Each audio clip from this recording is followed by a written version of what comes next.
Here now, conservative columnist Jessie Jane Duff, Daily Caller managing editor Christopher Bedford. Jessie Jane, I mean, I can't believe this. I mean, the pitch is it could be a lot worse. That's it, again and again and again.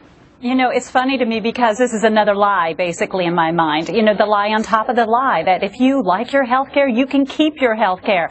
You know, the American people are tired of all this because it's changed multiple times to a point now where the administration has to come out with a hardship exemption. How many more changes are we going to have to see? This is not the original Obamacare that we were assured and we were promised, and now it's an illusion. It's a fog. There's nothing clear about this law at all, and the taxes that are associated with it are being delayed till 2016 under this hardship law for them to gain votes. And this is pretty sad. By the way, hardship delayed is not hardship denied. You're quite right about that. But Christopher, you know, the one thing that always scares me is that you're trying to argue something that you can't argue. It's sort of like when we had the rescues. We'd be in a hell of a lot worse shape if we didn't rescue those banks, if we later on didn't rescue those auto companies. Of course, you'd never know, right? But again, that's the argument. The fear of God was the fear of that. And so we keep pushing the same thing now by saying, you know, look, you might not like it now, but if we had kept the old system in place, you'd be a hell of a lot worse. How would you know that, you know? Well, you're exactly right. It is a lot like the bailouts. But here's a way you can tell that this whole thing that Obamacare is good is malarkey. If it was so good, then why are the Democrats and the White House working to do all these fixes, all these delays? Every time they do a fix or a delay, that is not implementing Obamacare. It's not coming into effect. All we've seen is disasters. So when they say, hey, everything's good, or at least not as bad because Obamacare's here, why are they doing everything they possibly can to stop it? It's like they think that Americans can't remember yesterday. Yeah, well, and to that point, I want you guys to listen to something Nancy Pelosi said on this very issue. Nancy Pelosi. I'm very proud of our House Democrats and how they have not only embraced the Affordable Care Act, because they helped create it, but how proud they are of it.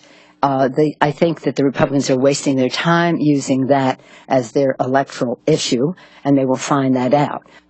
No, well, obviously those Democrats are so proud of what they did that they keep pushing these delays, Jesse, to Chris's point, and all of these allowances and forgivenesses that it's not even the law they voted on. Yeah, it's nothing a resemblance of what they even initially had supported. Nancy Pelosi's going to be eating her own words, and as demonstrated in the Florida elections, he won by purely drumming down Obamacare. What we're looking at is Washington Post did a survey, and the majority of the people said they did not try to sign up for Obamacare because it was too expensive. The facts are out on this, and essentially all of Congress is going to be scrambling to save their seats. But Chris, my bigger worry is what's happened to us that we have been so beaten down. Whether it's economic news, you know, a lot of people say, oh, you know, at least now we're at least seeing a plus sign on GDP rather than a minus sign, and we're grateful for an anemic recovery that has now lasted 5 years. At least we're moving,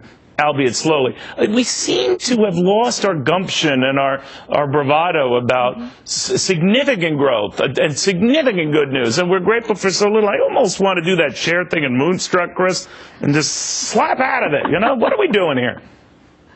It's like Americans have grown so disappointed, and they are so disenchanted. We've never had so little faith in our Congress, so little faith in the Senate, so little faith in the White House, and they have been battered over the head. Right now, we have Senator Harry Reid on the Senate floor attacking the Kochs over and over again, blaming them for all the troubles when we know it's the government. Right.